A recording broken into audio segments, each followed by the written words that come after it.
Hi guys! Mabuhay sa inyong lahat and welcome back to our channel. It's more fun in the kitchen. My name is Mama Shirley. Ngayong araw na ito, gagawa tayo ng bibingkang malagkit or biko with coconut jam.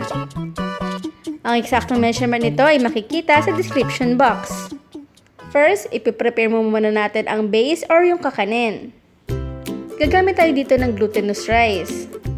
Bago natin ito isalang, hugasan muna natin ito.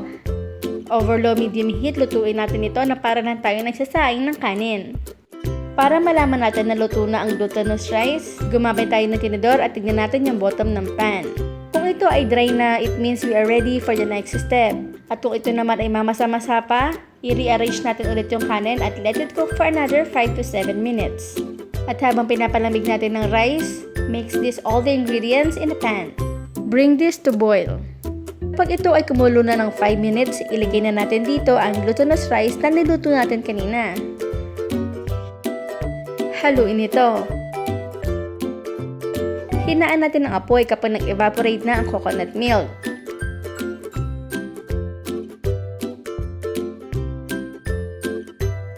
Patuloy natin itong haluin hanggang sa mag-fully absorb na ang liquid. Sa serving pan na gagamitin natin, maglagay dito ng banana leaf. Ilagay tayo dito ng mantikilya.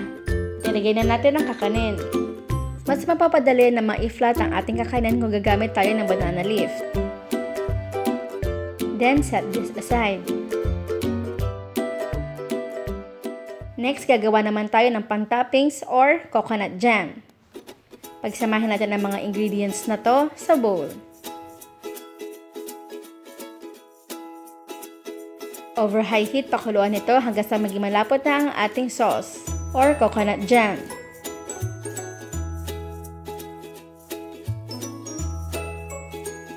Then, ilagay natin ito sa kakanin.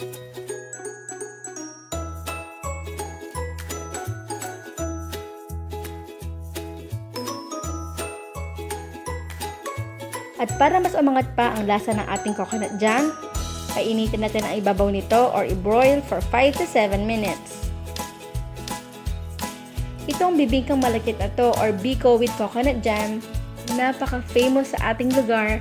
Kadalasan ang bumibili ay ang mga bata. Kung kayo ay ang mga batang 80s or 90s, kayo ay may mga recipe request, gusto nyo maalala nung kayo bata pa, please write it down in comment box below. And now it's done! Our bibingkang malagkit or biko with coconut jam.